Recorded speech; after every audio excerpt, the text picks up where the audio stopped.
Espíritos perdidos é uma expressão que pode ter diferentes interpretações dependendo do contexto em que é utilizada.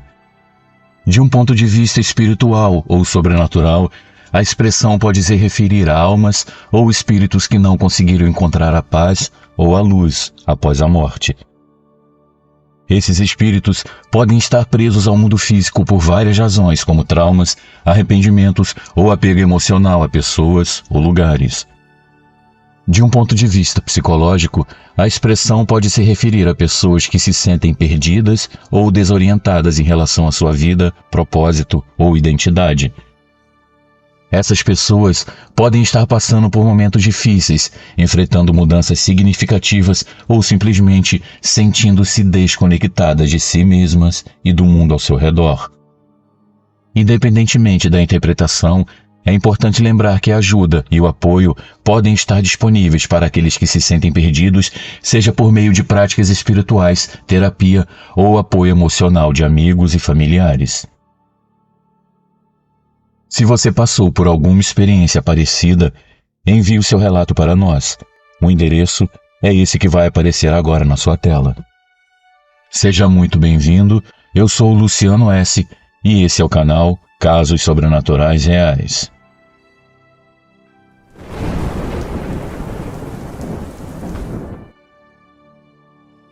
Meu relato real.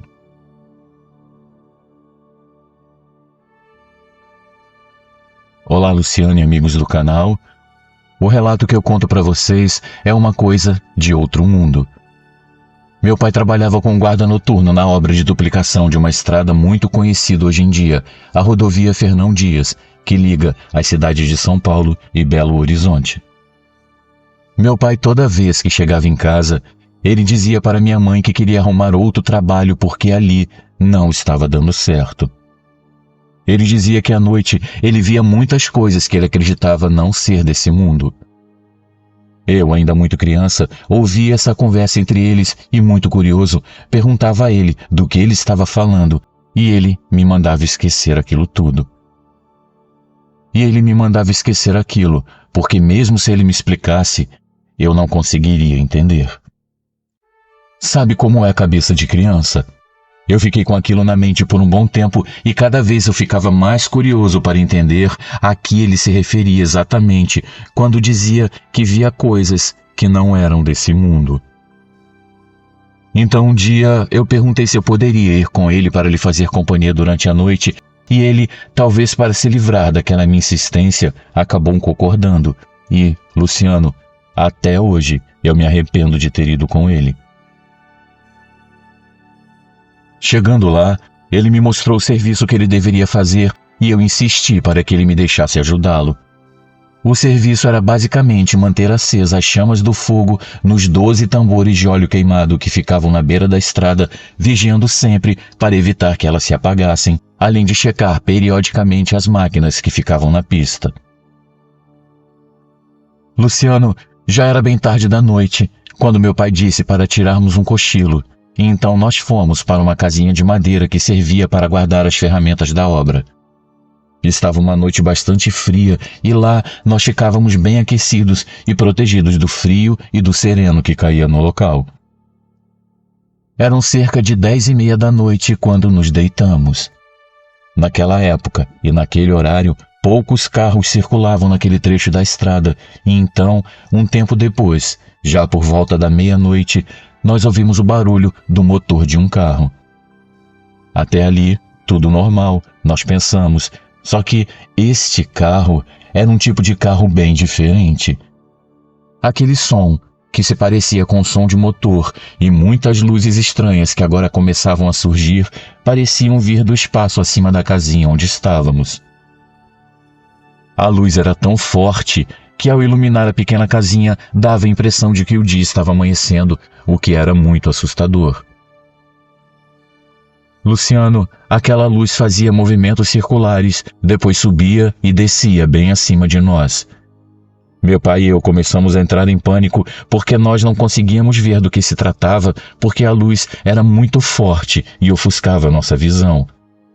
Só conseguíamos ouvir um som que era muito parecido com uma espécie de ronco.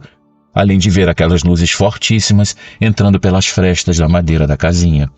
De vez em quando, os faróis de algum carro ou caminhão que cruzava a estrada iluminavam aquele objeto que estava acima de nós, mas apenas uma imagem parecida com uma grande parede metálica ficava visível.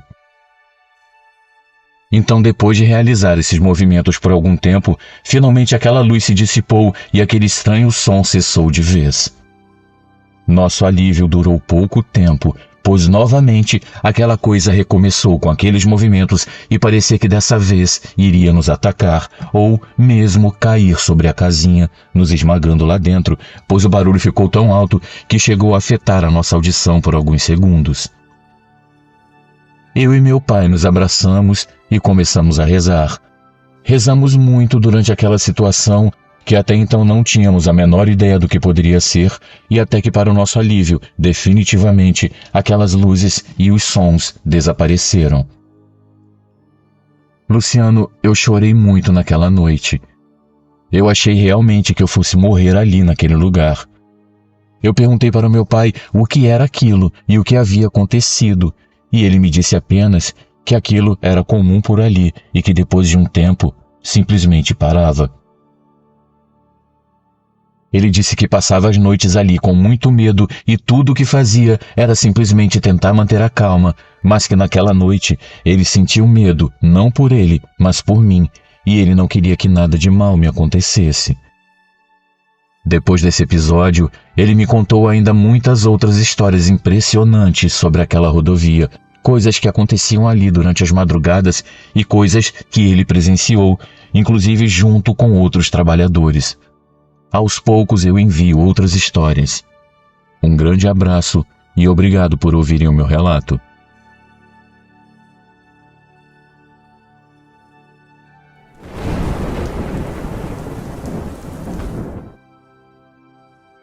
A visão do umbral.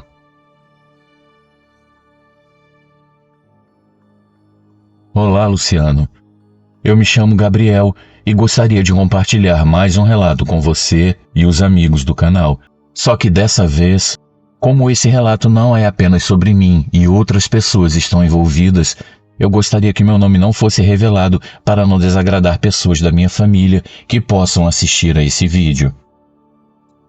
Luciano, depois que eu vi a queda do avião da Chapecoense, minha visão espírita se abriu ainda mais e eu passei a ver coisas boas e coisas ruins. E nesse relato, eu vou contar sobre uma visão que, segundo um amigo umbandista, a qual eu contei esse relato, eu tive do umbral. No final do ano de 2022, uma parte da minha família se reuniu na minha casa. Minha família é numerosa e nós morávamos em uma casa bem grande e, além disso, ainda chegaram mais 6 parentes e a casa ficou ainda mais cheia, mas como a casa era grande, todos ficaram confortáveis. Todas as noites, eu, o primo da minha esposa e a noiva dele ficávamos conversando bastante sobre diversos assuntos. Amigos, a minha vida é o meu trabalho e a minha esposa e meus 2 filhos. Eu moro longe dos meus amigos, então normalmente eu não tenho com quem conversar. Então ter 2 pessoas de outra cidade foi ótimo para mim, e nós sempre conversávamos até altas horas da madrugada. Até que, em uma determinada noite, eu senti uma presença estranha no meu portão. A noiva do primo da minha esposa também sentiu e perguntou se nós também havíamos percebido, e eu respondi que sim, mas que eu tinha certeza de que nada de ruim entraria na minha casa porque eu fazia orações e rituais para Exu guardar o meu portão. Então, nesse momento, começamos a falar sobre espiritualidade. Falamos sobre sensações, visões, e eu falei que estava ficando cada dia mais sensível a esses sinais. A noiva do meu primo me falou que um tio que ela amava muito havia tirado a própria vida alguns anos atrás, e nesse momento eu comecei a ver um rapaz em um lugar muito escuro, e ele parecia estar lá há pelo menos 10 anos, na minha percepção, pelo estado de sofrimento que ele apresentava e o estado deteriorado das roupas que ele estava usando. Eu passei a ela as características do rapaz que eu estava vendo e que eu achava que ele havia se enforcado devido a uma grande ferida que ele tinha no pescoço. Nesse momento ela perdeu a cor e disse que o tio dela havia tirado a própria vida dessa forma. Então eu vi os detalhes desse fatídico dia, a casa desse tio, o local em que ele havia cometido o ato, onde ele havia amarrado a corda, e eu fui narrando a ela tudo o que eu estava vendo, e ela foi confirmando tudo. Até que, ao final, eu vi que ele estava do lado de fora de um portão enorme, bem escuro, com várias criaturas, metade humanas, metade animais, além de demônios e coisa que eu não sei nem como descrever. Eles andavam por todos os lados, como se me procurassem para me dizer que aquele homem jamais sairia dali, que aquele homem pertencia a eles e que era escravo deles. Eu então disse que deveríamos ir dormir, mas antes tínhamos que fazer uma oração e acender uma vela para esse tio dela. Então eu fui tomar um banho e aqueles rostos continuavam passando pela minha cabeça, dizendo que ele estava preso para sempre com eles e que ele nunca sairia de lá. Eu estava apavorado com essas visões, pois eu as tinha com os olhos abertos e bem acordado. Eu fiz as minhas orações com velas acesas para que a espiritualidade me retirasse dessa situação, e só depois de muito tempo em oração é que eu parei de ter essas visões desse local horrível, com sons de gritos e correntes se arrastando.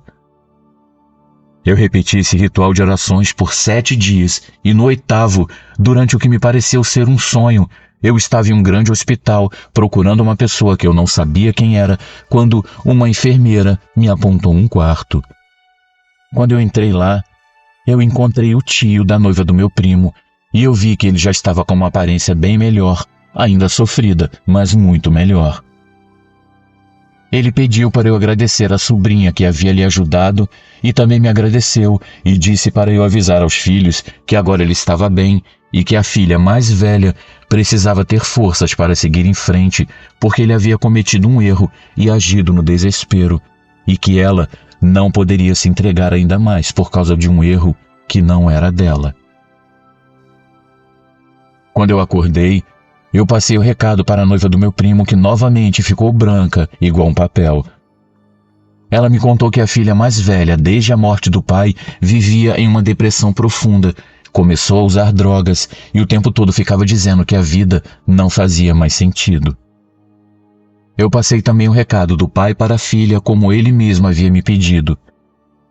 Nesse mesmo dia, os meus parentes foram embora para a cidade que eles moram e eu não sei se o recado chegou até a filha daquele homem, porque com a correria da vida nós acabamos perdendo o contato. Mas eles devem voltar para a minha cidade dentro em pouco tempo, então eu teria a chance de perguntar se o recado foi passado e se a moça está melhor. Eu agradeço por tudo, Luciane e amigos. Eu adoro o canal, sempre vejo ou escuto os relatos. Eu tenho vários, mas ainda estou criando coragem para enviar, mas devagar eu vou compartilhando todos.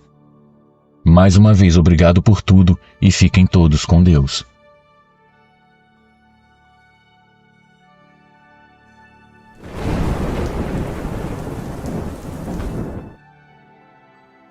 A casa da Dona Maria.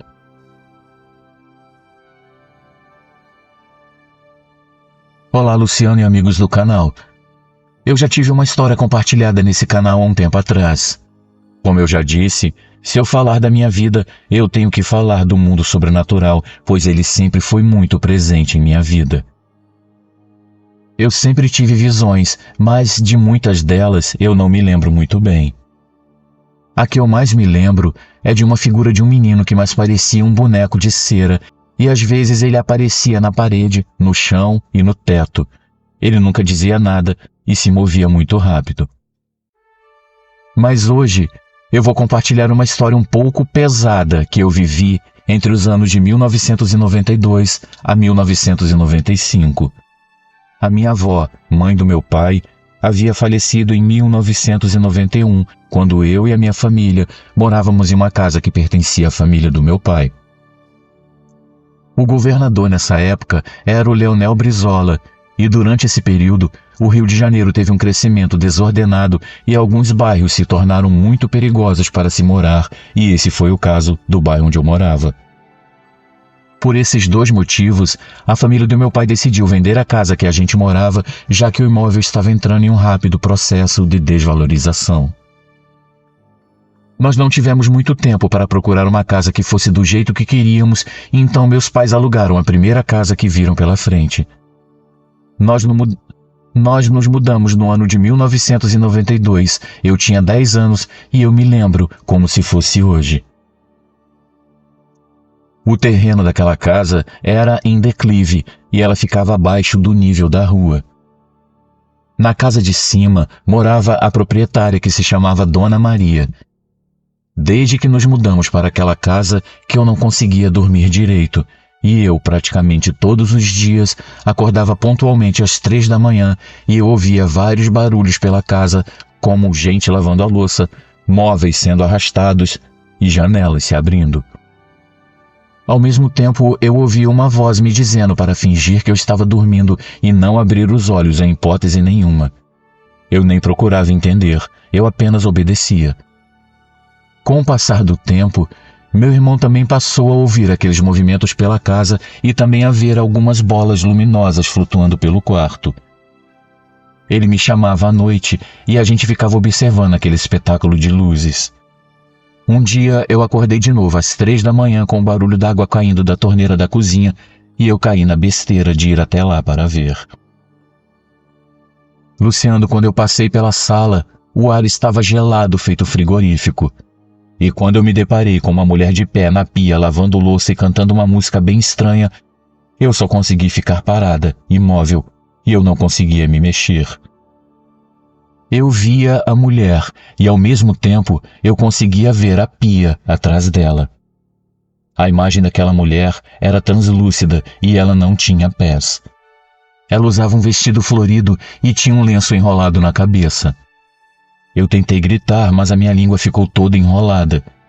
Eu não sei quanto tempo durou aquela visão, mas quando eu senti que eu podia me mexer novamente, eu saí correndo para o quarto da minha mãe. Quando eu cheguei lá, ela me falou que aqueles barulhos que eu ouvia vinham da casa de cima e que aquela mulher que eu havia visto era apenas fruto da minha imaginação e que o medo, às vezes, prega essas peças na gente.